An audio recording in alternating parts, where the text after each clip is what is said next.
All right. Good afternoon if you're on the East Coast. Good morning if you're on the West Coast. I'm here today with Jeff Jones from Violand.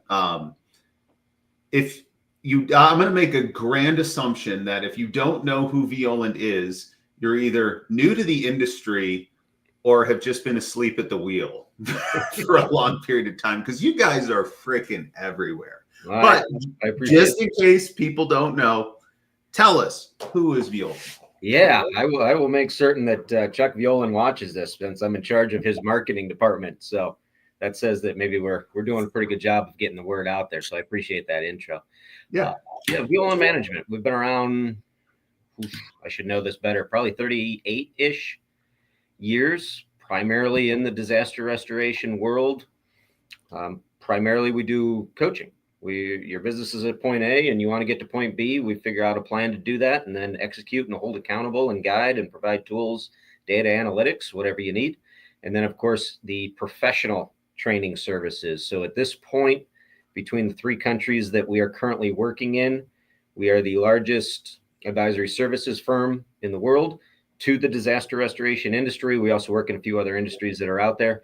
And then there's also the training, getting involved in helping estimators and project managers, salespeople, managers, supervisors, in-home selling, a lot of different options for helping develop the people within the organization. Awesome. I know what I'm most familiar with, and when I ran Premier, were your professional development classes, specifically the project management class. Mm-hmm. I mean, if somebody doesn't know, tell me a little bit about those different classes and what the design and intent of them are. Yeah, the project management one's been very, very popular. It originated from some big time business owners coming up to Chuck at conferences saying, "Hey, I keep getting resumes from 21-year-old kids graduating from Purdue University with project management degrees, never stepped foot on a restoration job site, don't know how to use an electric drill." Mm-hmm. I don't want those guys. I've got guys, they've been working for me for 10, 15 years. I love them. They're loyal. They're very good at what they do, but they don't have the professional training and education that these younger kids have, but they know the industry and I know them. What could we do to take these individuals and give them that education, that training? So we went to Randy Rapp and we went to some other people who are involved in some of the different project management programs out there and said, okay, let's take the science of running projects, what you guys are teaching, and let's strip it down and apply it directly to the restoration industry. So we partner with Kent State University. It is a 5.5-day in-person program. There are also a series of webinars prior to. There's a lot of well-known industry names who are facilitators within it. You take a 200-question exam at the end, earn a certification in restoration project management from Violand, and that's one of the courses that we offer. That one's coming up in April. We do it once a year. We also have a management development program and supervisory training. Our most popular one we have going right now, because it's such an issue in the industry right now, is sales training. Mm-hmm. We offer a combination sales management and sales training, because it can't just all be on the rep. The manager's got to take some responsibility. Owners got to take some responsibility. So it allows us to develop the professional skill set. We don't touch the technical part. Mm-hmm. It helps them to develop that professional skill set to elevate their performance and value to the company. And then you guys also have your executive summit. And if that, my knowledge is a little dated, but you do that both in Ohio, and then it's not Captiva anymore. You do it somewhere else in Florida, right? Yeah, those are two different programs. Okay. So the executive summit is here in Ohio. That's also in partnership with Kent State University and their corporate training program. We'll get a couple hundred people, owners and managers from the industry, come in. We offer 12 full-day courses. You pick which 2 of the 12 you want to attend while you're here. But we're getting into very high-level advanced discussions within areas of management, leadership, accounting and finance, sales and marketing, and HR as it pertains to running and managing small businesses within restoration. We actually moved that program to July for the first time ever, because I think there were 187 different training and conventions, and I'm exaggerating there by a little bit, but not much, as far as how many industry events took place in June last year. So we thought we'd just quietly back away from that and moved over to July for that program in 2025. And then we also have the business planning retreats, is what you mentioned, with Captiva. Okay.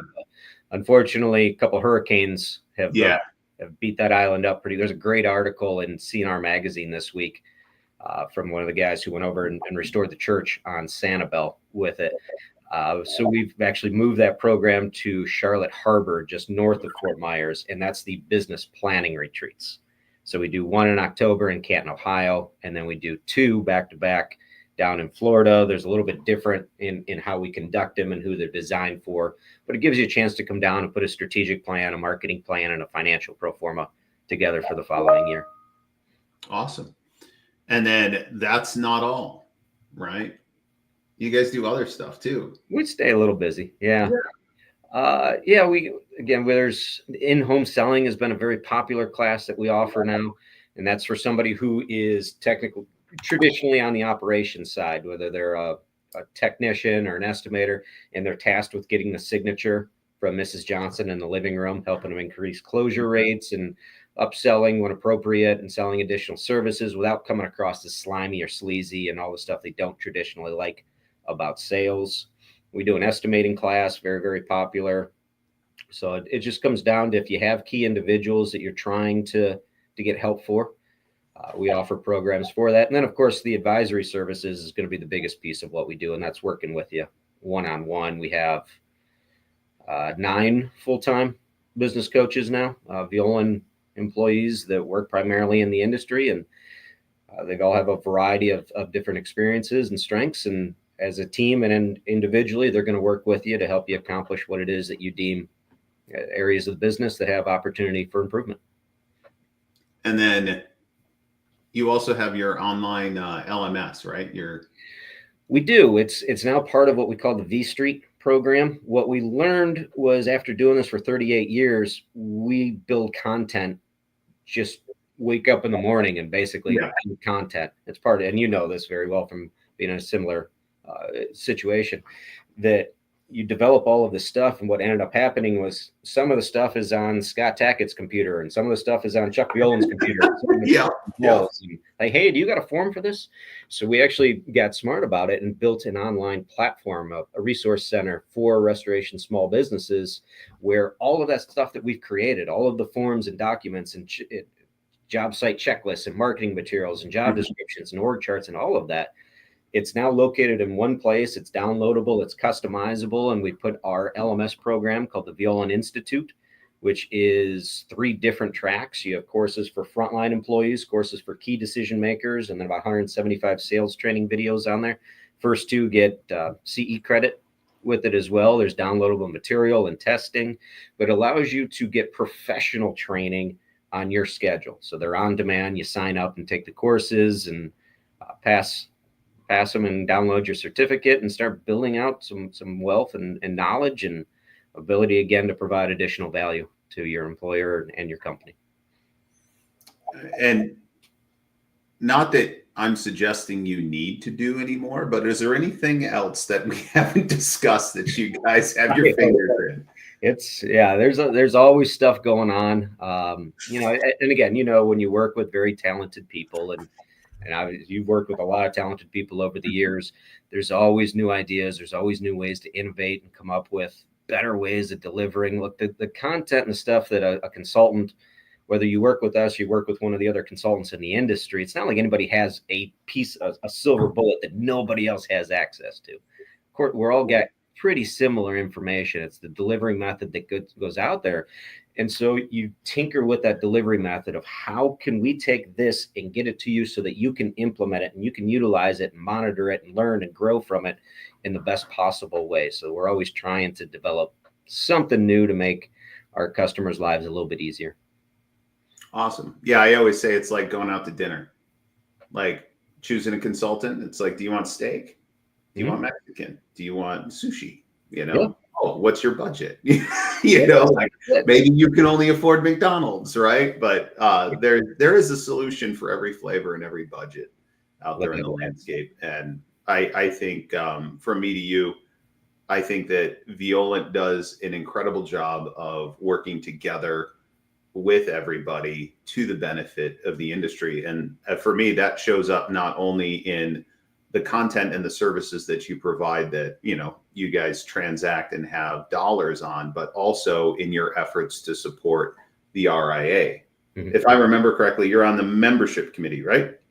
Yeah, I am the co-chair of the membership committee, and then I am also on the planning committee. Okay. So if people don't like this year's conference, they should come directly to you. Sorry. And they will, You absolutely. beat that one up. I had to swing. Yeah, no, I get it. Yeah, this was we had to take the year off during COVID, and if I'm remembering correctly, I think it joined just after that, and I joined it because I'm a vendor, and I wanted to make certain that the vendors were getting the best possible experience being part of it, and that we were getting a bang for our buck.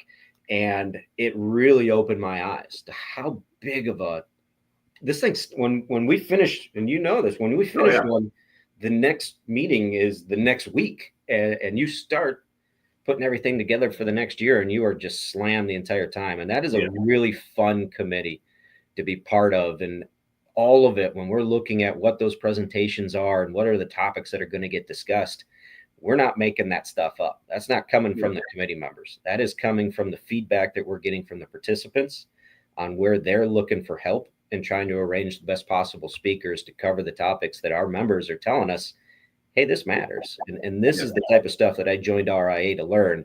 You guys need to make it happen. It's a great responsibility, and that one's a lot of fun. Yeah. And, purpose for us talking story today is really to make everybody aware of the benefits that RIA members have access to. Now, Violand has graciously agreed to participate as a part of the RIA Affinity program. And for anybody that's an RIA member out there, they have access to a discount on your services, right? Tell us a little bit about that.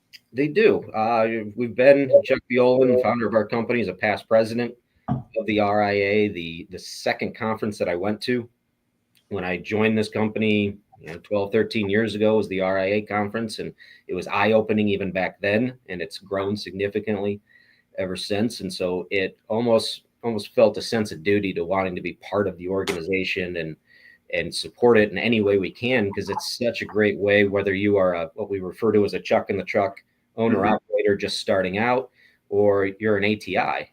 There's something in there for everybody across the board. And the Affinity program is a great way for us to do it. Obviously, we get some promotion with it, and we appreciate that.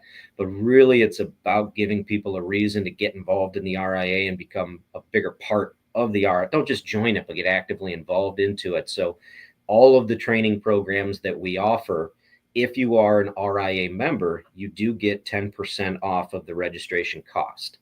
And there is we like to give a little bit of money back on our take of that registration cost as well, that we give back to the RIA at the end of the year.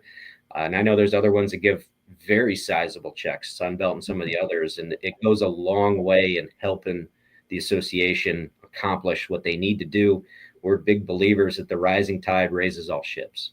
So if we can provide great training programs and you can get a discount for it, and the RIA gets a piece and gets some promotion and get some help out of it as well, we view that as a win-win-win for the entire industry.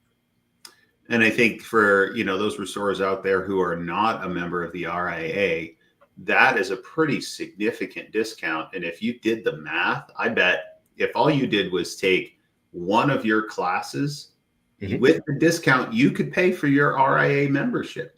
You could pay for it immediately, and then go take a class over at REITs, and then go rent something from Sunbelt and all of the other partners. And look at the list. That's a kind of a who's who of the vendor world. Is who's part of that program, and instantly you get your money back by just paying attention to it and using the vendors. Yeah, and like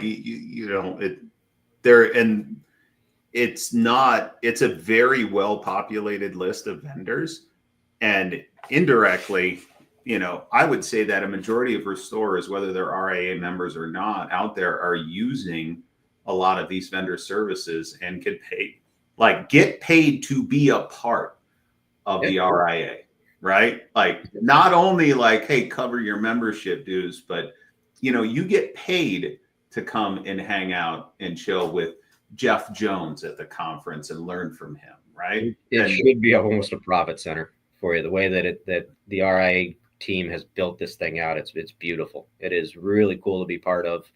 And again, they've targeted amazing vendors, and the vendors have stepped up to want to be part of it, because we all want to be part of something that's making a difference, and something that's positive and has momentum. And that's definitely what you're seeing here.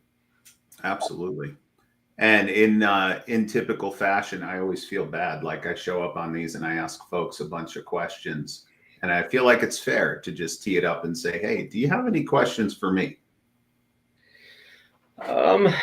Yeah, I want to see next year at the, and I'm going to go as a board member here with this. So next year, when RIA gets up as a board on the big stage, what's the 5 year, what's the 10-year plan? Because I know that you guys have one, and I remember when Chuck was president, they used to make that program in the room over across the hall for me, and I still didn't know what it was all of the time. And it's just, from a communication standpoint, it's very hard to be up here and get that information down there. And I think as members, that's important to all of us. As far as we know, there's great things coming, and we know there's change coming, and what more can the RIA do to help the participating contractors and help the vendors and help everybody who's part of it, so that we continue to grow and act as one.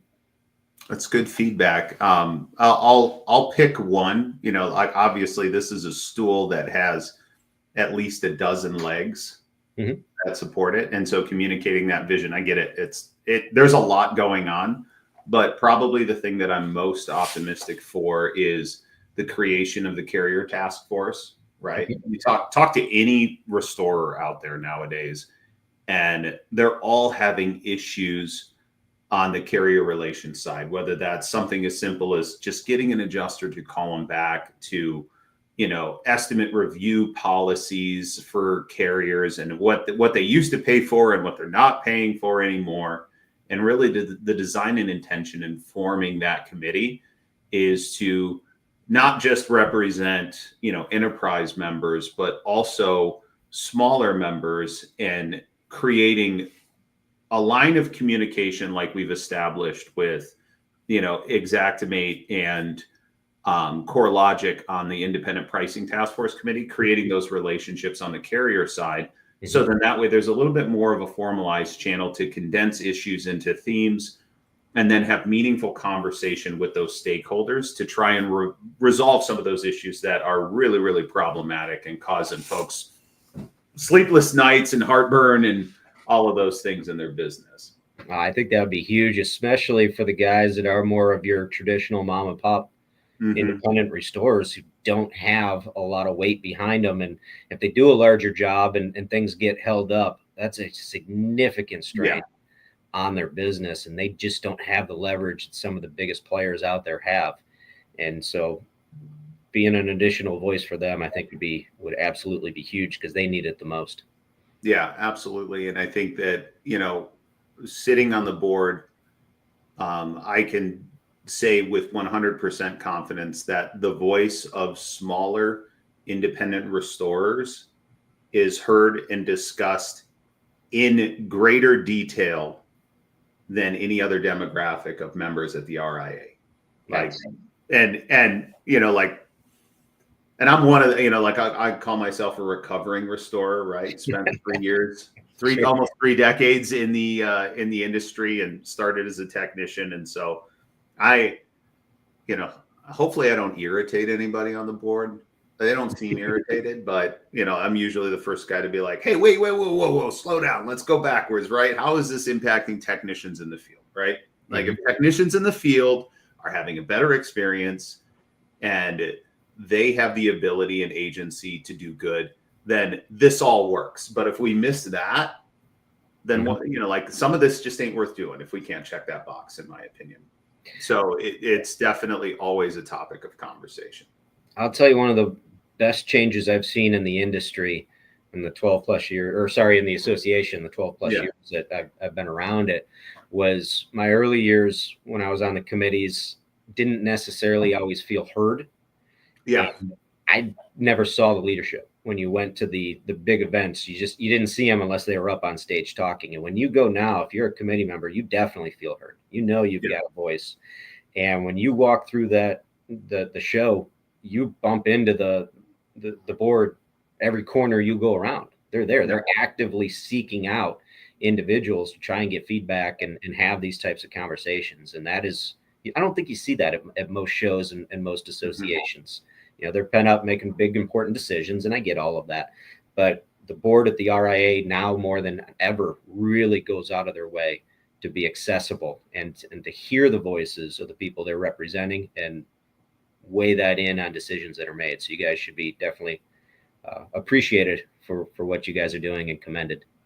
Well, thank you. I appreciate that. And it comes from a sincere place too. Like, we have conversations that are like, hey, no, like, you can't just hide in a conference room or hide in your hotel room. You got to get out there. But I'll tell you that nobody on the board has any resistance to doing it whatsoever, and makes it their priority when they're at convention to be visible, to be accessible, and to be heard. And so many times I've had conversations with restorers that usually start with like, hey, I don't want to take up too much of your time, but right. And I'm always like, no, like I'm this is why I'm here.